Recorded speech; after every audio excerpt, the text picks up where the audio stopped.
जय माता दी। गुप्त नवरात्रि के 7वें दिन माता धूमावती की साधना की जाती है। इनका स्वरूप अन्य सभी देवियों से बिल्कुल भिन्न है, क्योंकि इन्हें अलक्ष्मी और विपत्ति की देवी भी कहा जाता है। लेकिन इनकी कृपा से बड़े संकट टल जाते हैं।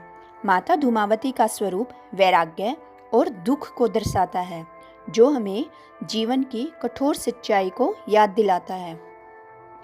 वे सफ़ेद वस्त्र धारण करती हैं और इनके बाल खुले हुए और बिखरे हुए होते हैं। उनका वाहन कौवा है।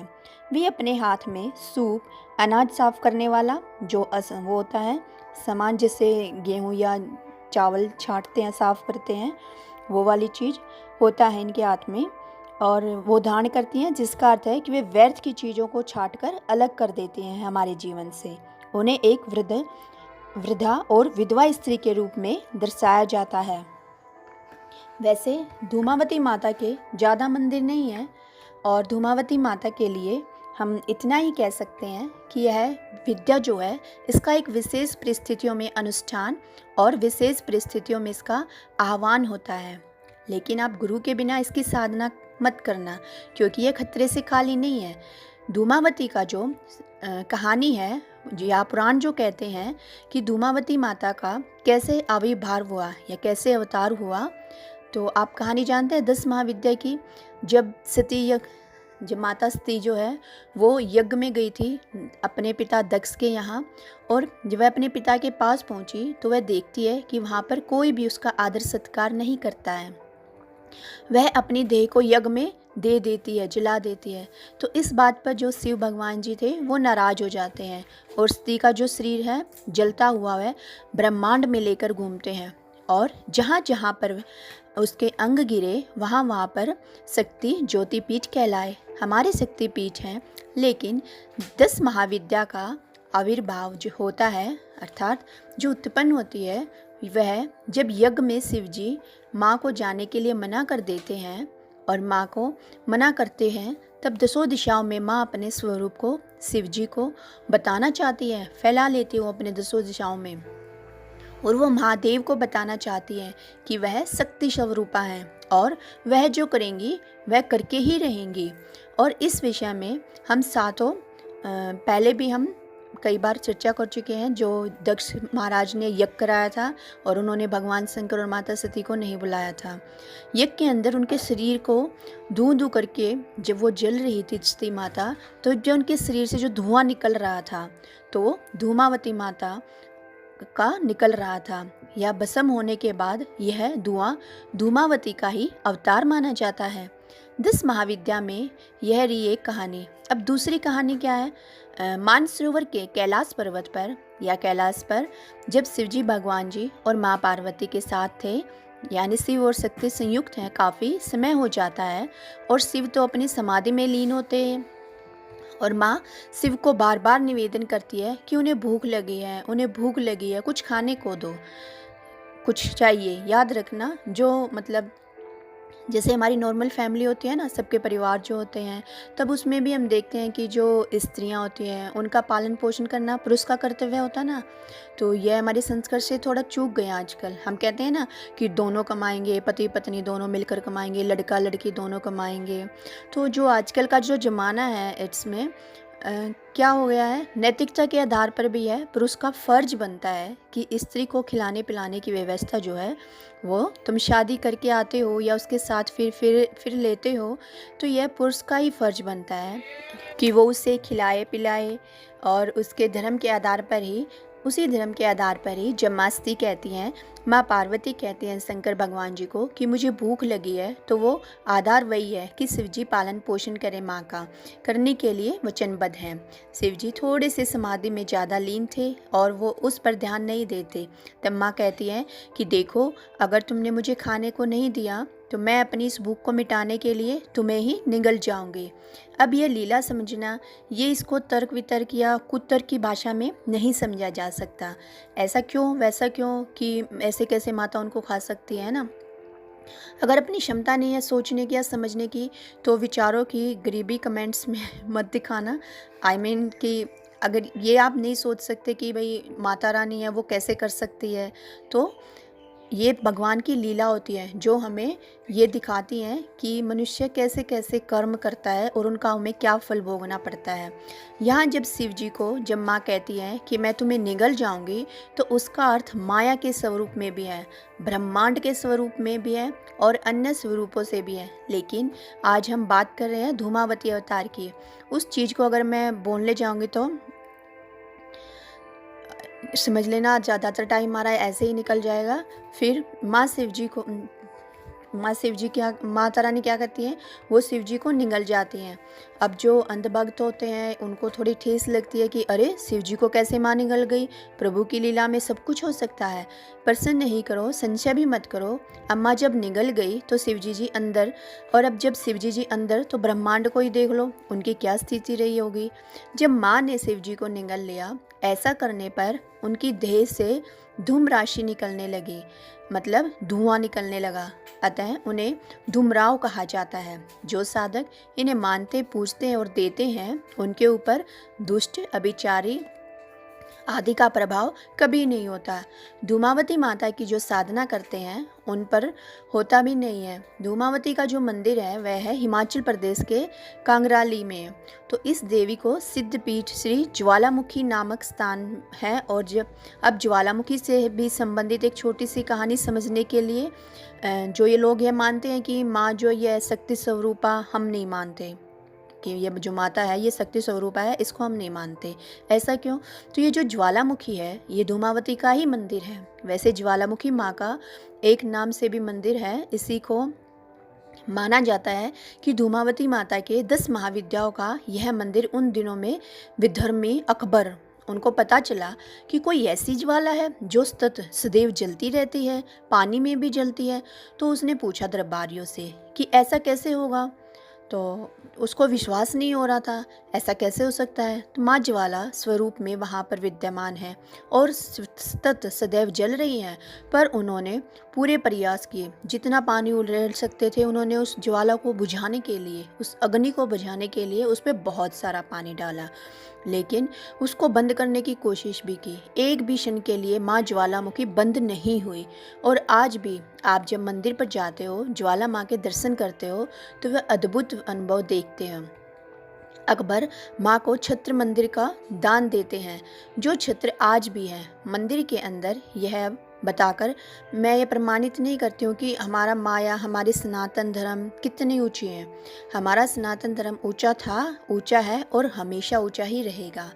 कुछ विधर्मी या विरोधी शक्तियाँ होती हैं जो अगेंस्ट जाती हैं इनके, या शंका पाल लेते हैं लोग कि ऐसे लोगों के लिए माँ की जो लीला जो है वो सतत चलती रहती है।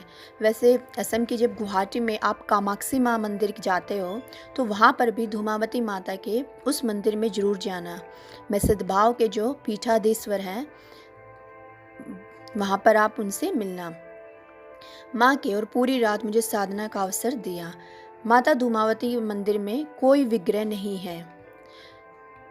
उन्होंने बताया कि जो यह नीलांचल पर्वत जो है यह पूरा का पूरा क्षेत्र माँ का है। कामाक्षी अद्भुत क्षेत्र है और यह शक्ति का स्थल है। वैसे धूमावती माता का मंत्र क्या है आप कहोगे तो पूरी कहानी हो गई। अब धूमावती माता का मंत्र, धूम धूम धूमावती स्वाहा ओम। आप अपने हिसाब से उसमें ओम आगे और पीछे दोनों, या फिर हम बार बार ओम के लंबा स्वर करके भी इसका उच्चारण कर सकते हैं।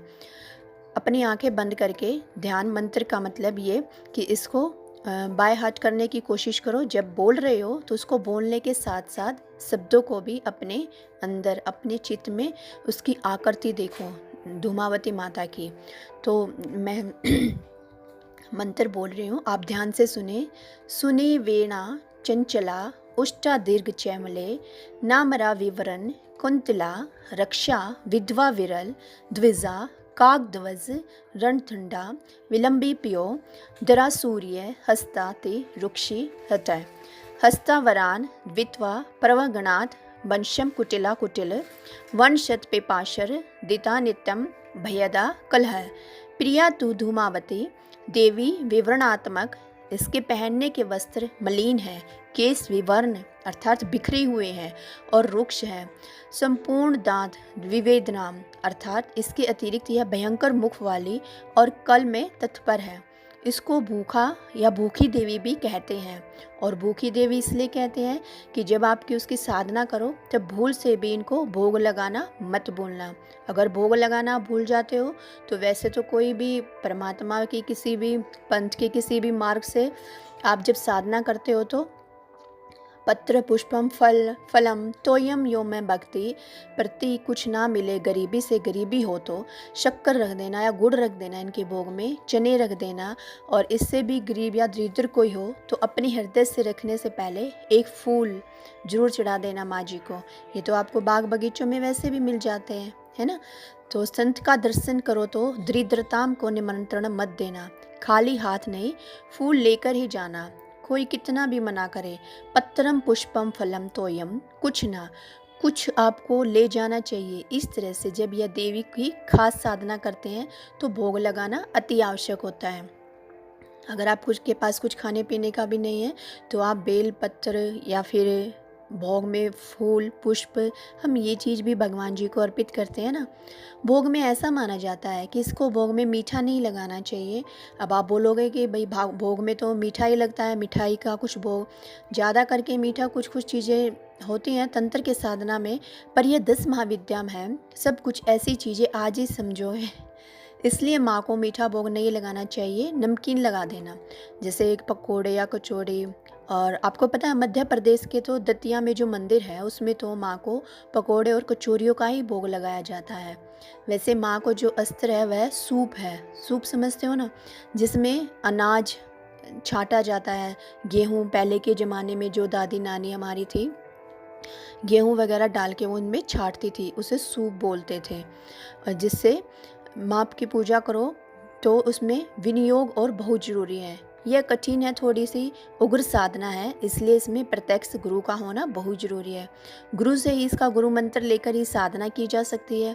वैसे देखा जाए तो धूमावती माता को जो जयंती पूजन होती है उनकी, वह होता है ज्येष्ठ महीने के शुक्ल पक्ष में अष्टमी के दिन। कब होता है?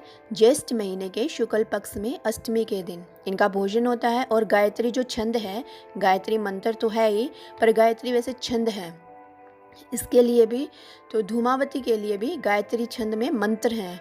ओम धूम धूमावत विद्याहि संहारम धीमहि तनो धूमा प्रचोदयात स्वाहा। अब आप पूछेंगे हवन क्या कर सकते हैं, क्या पुरुष कर सकते हैं? अगर आप गुप्त नवरात्रि रख सकते हैं तो आप कोई भी दोनों में से हो, बराबर का अधिकार आप दोनों को। आप अपने अधिकारों के प्रति अगर सचेत नहीं है तो यह आपका खुद का कर्म है, खुद की एक सोच है। हवन कोई भी कर सकता है। इच्छा इस धूमावती के जो हवन होते हैं उसमें अनेकों प्रयोग होते हैं। मैं आपको सारे प्रयोग तो नहीं बता पाऊंगी। मान लीजिए अगर आप हवन करते हो या करवाते हो किसी से भी तो उसमें सेंधा और राई को मिला करके करते हैं। सेंधा जो होता है तो अनुष्ठान आतात्मक होता है, और यह जो हवन होता है उसमें आपको शत्रुओं का समूल नष्ट हो जाता है, जो आपके शत्रु होते हैं। इससे क्या चीज़, राई और सेंधा नमक नीम की पत्तियाँ दे करके जब आप हवन करते हैं तो पुराने से पुराना ऋण भी, जो कर्जा होता है, वह आपके बोलते ही ना कर्जे से दबाव दूर हो जाता है। जटामासी और काली मिर्च को मिला करके हवन करते हैं। अगर हवन तो सर्प दोष और क्रूर जो अपने ग्रहों की दिशाएं जो होती हैं वह ठीक करने के लिए भी हम करते हैं। जब हम हवन करते हैं तो गरीबी मिटती है। यह गुड़ और चना सोडी की महाविद्या भी हवन करने में गरीबी को मिटाता है। गुड़ का सामने भोग लगाना बहुत शुभ माना जाता है। आप गुड़ से बनी हुई कोई भी चीज़ माँ को भोग लगाएं। माता धूमावती का जो अन्य नाम है वह है अलक्ष्मी, इसलिए धूमावती को घर के अंदर पोस्टर या पिक्चर या मूर्ति लगाकर भी इनकी पूजा नहीं की जाती है। मैं फिर से ये कहूँ कि अलक्ष्मी है और यह स्तंभन विद्या है। अब पूछेंगे स्तंभन विद्या क्या होती है, तो यह तंत्र का बहुत जो लोग जानते हैं वो इसके बारे में जानते हैं। स्तंभन विद्या 10 महाविद्याओं को, जो मैंने श्लोक आपको बताया हुआ है, उस श्लोक को अगर आपने लिखा रखा है तो उसको आप इसके अंदर भी इंक्लूड कर सकते हैं। श्लोक क्या था वो? काली तारा महाविद्या षोडशी भुवनेश्वरी भैरवी छिन्नमस्तिका च विद्या धूमावती तथा बगला सिद्ध विद्या च मातंगी कमलात्मिका ताम 10 महाविद्या सिद्ध विद्या प्रतीत। इस तरह से आप धीरे धीरे करते हुए 10 महाविद्याओं में आज माँ 7वीं महाविद्या का समापन कर चुके हैं। लेकिन मैंने आपको जो चीज़ नहीं बताई वह है धूमावती माता का स्रोत और कवच, जिन्हें आप ध्यान से सुने। मैं कुछ लाइनें हैं माता की जो इनसे बोल रही हूँ। संस्कृत में ही लिखा हुआ है ये।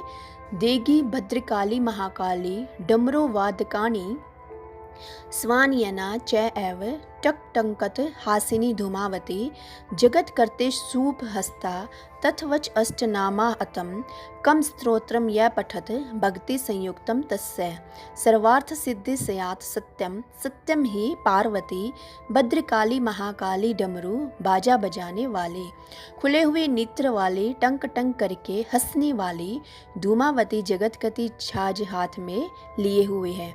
यह धूमावती का अष्ट नाम धूमावती का कवच भी मात्र 4 लाइना का है। तो धूमावती का माता का हम कवच पढ़ते हैं।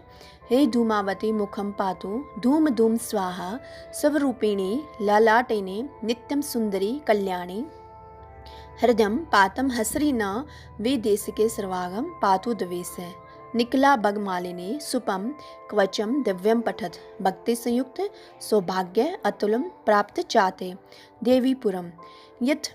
वैसे जितनी भी आप माँ की गुणगान करो, 10 महाविद्याओं के ऊपर पठन पाठन करो, समुद्र में मात्र एक बूंद है। मैंने फिर से मैं आपको ये बता दूं कि सिर्फ मैं आपको ये सब परिचय दे रही हूँ। इसमें कहीं भी कोई साधना का मंत्र तंत्र प्रयोग वगैरह नहीं है। अगर आपको ये सब चीज़ें करनी है, आपको कोई अपनी बहुत बहुत ज़रूरी कोई इच्छा पूरी करनी है, तो आप किसी को अपना गुरु बनाए ढूंढकर और उनसे इनकी साधना लें। माँ धूमावती की कृपा आप सब पर बनी रहे। और माता धूमावती शक्ति का वह रूप जो हमें यह सिखाता है कि जीवन में केवल सुख ही नहीं बल्कि दुख और अभाव भी ईश्वर का ही एक हिस्सा है। उनकी कृपा से व्यक्ति निडर बनता है। महादेव जी हमें संदेश देते हैं कि हम देवियों की महिमा और उनकी शक्ति का चिंतन कर रहे थे कि अष्टभुजाधारी देवी अर्थात वो दिव्यता की अष्ट शक्तियाँ हैं जो हमारी आत्मा के अंदर डिग्निटी जब आती है, जब वो अपनी 8 शक्तियों को प्रयोग करते हैं। अगर 8 शक्तियों में से एक शक्ति की भी कमी हो गई तो आत्मा अपनी जो डिग्निटी होती है उसको एक्सपीरियंस नहीं कर सकती, क्योंकि जब वो 8 शक्तियों में से एक भी शक्ति कम है तो कोई ना कोई कमजोरी है हमारे अंदर। और जब कमजोरी है तो इसका मतलब हमारी जो वाइब्रेशन है वो लो है, और जब लो है तो इसका मतलब डिग्निटी नहीं है। इसलिए डिग्निटी का जो सिंबल है वो डिग्निटी मतलब परखने की शक्ति वो कम है। इसका मतलब आपकी जो आत्मा की 8 शक्तियाँ हैं वह सारी मजबूत होनी चाहिए। हमने पहले 4 शक्तियाँ देखी कि कोई भी परिस्थिति में लोगों के साथ उनकी वाइब्रेशन से पहले डिटैच होना है, मतलब उनका प्रभाव हम पर ना पड़े। मैं जो मेरी आत्मा है मैं अपनी ओरिजिनल प्योरिटी स्थिति में हूँ कि मेरा उस पर कोई असर नहीं हो रहा है, तो हम विड्रॉ डिटैच करते हैं, अर्थात अपनी पुरानी बातों को दूसरे की बातों को लेट गो करते हैं। मतलब सहन करना फिर नेचुरल आसान हो जाता है और हर एक के व्यवहार को और परिस्थिति को जो है जैसी है हम उसको स्वीकार करते हैं। ये जो 4 शक्तियाँ हैं, ये जब ये चारों शक्तियाँ हमारे अंदर आती है तो अगली 4 शक्तियाँ हमारे अंदर अपने आप से आने लग जाती हैं। इन 4 शक्तियों से ही हमारी आत्मा साफ हो जाती है। जो मैल होते हैं, पुराने संस्कार होते हैं, दूसरों का चिंतन जो होता है वो सब साफ हो जाता है। हमारी वाइब्रेशन क्लीन होने लग जाती है। जो हमारा फोकस होता है, अटेंशंस होता है, वो सब लोगों के वाइब्रेशन उनके व्यवहार पर होता है कि वो कौन है, कैसे हैं, क्या करते हैं। हम उनके ओरिजिनल वाइब्रेशन पर फोकस करते हैं। आजकल कभी कभी हम लोगों से ही धोखा खा लेते हैं, क्योंकि वो कहते कुछ और हैं, सोचते कुछ और हैं, और जब वो व्यवहार होता है उनका वो करते कुछ और है, उनके अंदर कुछ और चल रहा होता है। तो लोगों से हम धोखा ना खाएं, उसकी परिस्थिति से हम धोखा ना खाएं, तो हमारी जो परखने की शक्ति है जिसको हम बोलते हैं पावर टू डिसर्न, इसमें क्या हमारा बात सही है, क्या गलत है, क्या सच है, क्या झूठ है, यह जो परखने की शक्ति है ये हमें चाहिए। लेकिन यह शक्ति उसी आत्मा में आएगी जो चीज़ों को बाहरी रूप से नहीं देखे, बल्कि उस चीज़, उस व्यक्ति, उस बात के पीछे के वाइब्रेशन को देखे। वो जो सूक्ष्म एनर्जी जो होती है, जो दिखाई नहीं देती है, और जो चीज़ें दिखाई देती है उस चीज़ पर परखा, उसको निर्णय लिया तो वो गलती होती है। लेकिन आप अपनी अपनी समझ से उसकी वाइब्रेशन को समझा तो कभी भी हमारी गलती हो नहीं सकती, क्योंकि हमने उसको सही परखा है। तो दूसरों को परखने के लिए हमारी अपनी वाइब्रेशन जो होती है, सोच जो होती है, वो बहुत ऊंची चाहिए। इसलिए हमारी पांचवी शक्ति क्या होती है? परखने की शक्ति, है ना। हम आजकल औरों से पूछते हैं, आपको क्या लगता है मेरे लिए क्या सही होगा? आपको क्या लगता है मुझे क्या डिसीजन लेना चाहिए, क्या निर्णय लेना चाहिए? हमारी जो अपनी परखने की शक्ति वो कम हो गई है, इसलिए हम उस वजह से अपने निर्णय भी नहीं ले पाते हैं। तो परखने की शक्ति हमें अपने जीवन में कभी भी, ना खुद से, ना औरों से, ना किसी की बातों से, कभी भी धोखा नहीं मिलेगा। बिकॉज हम सही परखेंगे, हम अपने आप को भी सही परखेंगे। ऐसा भी ना हो कि हमें अपनी कमजोरियां ही ना पता चले, ये परखा ही नहीं कि ये बीमारियां मेरे अंदर थी, ये कमजोरी थी मेरी, उसके बाद भी मैंने ध्यान नहीं दिया, है ना। अगर मैं ध्यान ले लेती थी, परख लेती इसको, तो परिवर्तन हो जाता। इसलिए परखने की शक्ति बहुत बहुत इम्पोर्टेंट है। और इसका स्वरूप गायत्री देवी माता को दिखाया जाता है, जो बुद्धि की देवी होती है, क्योंकि परख के लिए सही बुद्धि होनी चाहिए। डिवाइन इंटेलेक्ट, जो सही नहीं परखते हैं, गलतियां करते हैं, निर्णय गलत लेते हैं, तो दुनिया उनके लिए क्या कहती है?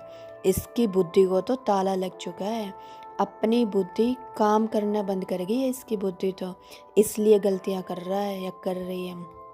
तो गायत्री देवी बुद्धि को देवी कहते हैं। गायत्री माता होती है ना, उनको हम बुद्धि की देवी कहते हैं। गायत्री देवी के एक हाथ में जिसका चक्र दिखाते हैं, जिसको कहते हैं सुदर्शन चक्र। इसका मतलब होता है, अगर आपका परखना सही है तो औरों के बारे में नहीं सोचना, फिर अपने आप को परखो कि मुझे कैसा रिस्पॉन्स देना है, मुझे कैसा बिहेव करना है दूसरों के साथ। फोकस करो आप अपने आप पर, सेल्फ, अपने आप को चेंज करो। जितना आप खुद पर फोकस करोगे ना, उतनी ही आपकी वाइब्रेशन, सोच ऊपर जाएगा। जितना आप औरों को, दूसरों को चेंज करने की सोचोगे, उनको बदलने की कोशिश करोगे, तो हमारी वाइब्रेशन नीचे जाएगी। अब नीचे जाएगी तो हमारी परखने की शक्ति घट जाएगी। इसलिए गायत्री माँ के हाथ में सुदर्शन चक्र होता है, जो सारा दिन वो घूमता रहता है।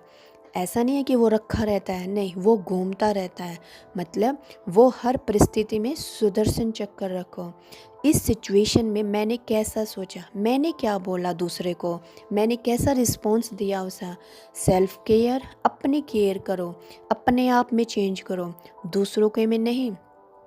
तो उनके एक हाथ में सुदर्शन चक्र और दूसरे हाथ में शंख दिखाते हैं, क्योंकि शंख क्या करता है? बहुत ऊंची आवाज़ देकर बहुत दूर तक लोगों पर प्रभाव डालता है। जिस आत्मा की परखने की शक्ति सही होगी, उसका हर बोल सत्य होगा और सही होगा, बिल्कुल दूसरों के कल्याण के लिए होगा। कभी भी वह दूसरों का बुरा नहीं सोचेगा, इसलिए वही दूसरों पर प्रभाव डालेगा। इसलिए वो शंख है, क्योंकि शंख की आवाज़ हमेशा दूसरों का कल्याण भी करती है और दूर दूर तक लोगों को सुनाई भी देती है, अपना प्रभाव भी डालती है।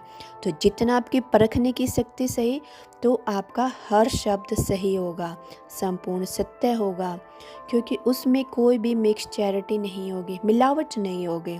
और हर शब्द आपका सत्य होगा, तो वह सबका कल्याण करेगा, है ना। और क्योंकि वह कल्याण करेगा तो उन पर प्रभाव भी डालेगा। तो एक हाथ में सुदर्शन चक्र होता है और दूसरे हाथ में शंख होता है। और गायत्री देवी के साथ हंस भी दिखाया जाता है, क्योंकि हंस क्या करता है? वह झुकता है, मतलब खाने के लिए झुकता है। वो ऐसा नहीं कि कुछ भी उठा लेता है, वो पत्थर को छोड़ता है, सिर्फ मोती को चुनता है वो। इसलिए जिनकी इंटेलेक्ट अर्थात जिनकी बुद्धि डिवाइन है, तो उनके लिए कहा जाता है कि ये हंस बुद्धि है। इनकी बुद्धि हमेशा सही बात को ही उठाती है और दूसरी बात को छोड़ देती है। तो परखने की शक्ति हमारे लिए आज बहुत ज़्यादा इम्पोर्टेंट है, क्योंकि आज हम ऐसी दुनिया में रह रहे हैं जहाँ ऊपर से बहुत कुछ अलग अलग दिखाई देता है, लेकिन अगर हम उसके अंदर नहीं जाएंगे तो हमारे परखने की शक्ति गलत हो गई तो हमारे अपने जीवन के बहुत निर्णय गलत हो जाते हैं। रिश्तों में निर्णय, हमारे करियर में निर्णय लेना, हमारी फैमिली के लिए निर्णय, एक हमारा निर्णय, एक आपका निर्णय अनेकों का भाग्य बना रहा होता है, अनेकों का भाग्य बना रहा होता है। कहीं पर चलने की शक्ति तभी आएगी जब आपकी परखने की शक्ति सही होगी। अगर परखा ही नहीं तो गलत को सही मान लेंगे हम, और जब गलत को सही मान लिया तो जीवन भर उसी गलत के आधार पर ही हम कर्म करते हुए जाएंगे, गलत का साथ भी देते जाएंगे और सही पर चलने की ताकत ख़त्म हो जाएगी, क्योंकि परखा ही नहीं कि चीज़ क्या सही थी क्या गलत थी। तो खुद से भी धोखा नहीं खाना है और औरों से भी धोखा नहीं खाना है। हर रोज़ आप यह निश्चय करें कि मैं गायत्री देवी, हंस बुद्धि, डिवाइन इंटेलेक्ट, मेरी परखने की शक्ति सबसे हाईएस्ट है, सबसे ऊंची है। मैं आत्मा शक्ति स्वरूपा हूँ, है ना। आप रोज़ ये अपने लिए चिंतन करें। एक व्रत ऐसा भी रखें कि जो सिर्फ अपनी केयर करें। आप लोगों से मिलें, उनसे प्रैक्टिस करें कि उन्होंने क्या पहना है, क्या पोजीशन क्या है, उन्होंने अच्छे क्या अचीव किया है, वो बोलते कैसे हैं। ये सब हमने नहीं देखना है, इन सब पर अटेंशन नहीं करना है। तो इस पर गया तो मतलब उसकी वाइब्रेशन पर अटेंशन जाएगा ही नहीं कि उसके मन में क्या चल रहा है ना। तो इन सब को हटाना है और हमें डीप फोकस करना है कि उसमें से वाइब्रेशन कैसे आ रही है। हम बोलते हैं ना कि तेरे साथ बात करके मुझे अच्छा लग रहा है, मतलब उससे हमें पॉजिटिव वाइब्रेशन आ रही है। तो इन सब से आप थोड़ा सतर्क रहें, आप अपनी शक्ति बढ़ाएं और अपने आप से रोज़ अफर्मेशन दे कि मैं आत्मा सर्वशक्तिमान हूँ और मैं गायत्री माता की संतान हूँ। और आप अपने आप से ये प्रॉमिस करें, आई एम शक्ति, मैं आत्मा शक्ति हूँ और मेरी परखने की शक्ति हाईएस्ट है। कभी भी गलती से भी सपने में भी ये नहीं करना है कि मुझे नहीं पता चलता कि क्या सही है क्या गलत है। नहीं, आप अपने ऊपर ध्यान दो, ठीक है। बार बार ऐसा कहने से हमारी परखने की शक्ति नीचे गिर जाती है कि मुझे पता ही नहीं उसने क्या कहा क्या नहीं क्या। बार बार आप अफर्मेशन करें, मेरे परखने की शक्ति हाईएस्ट है, मैं शक्तिशाली हूँ, ठीक है। आज के लिए इतना ही, सभी मिलकर बोलेंगे जय माता दी। अगर आपको वीडियो पसंद आए चैनल लाइक शेयर सब्सक्राइब करें और यह वीडियो आप अपने परिवारजनों को भी पहुंचाएं, जिससे उनका भी कल्याण हो, परखने की शक्ति बढ़े। जय माता दी।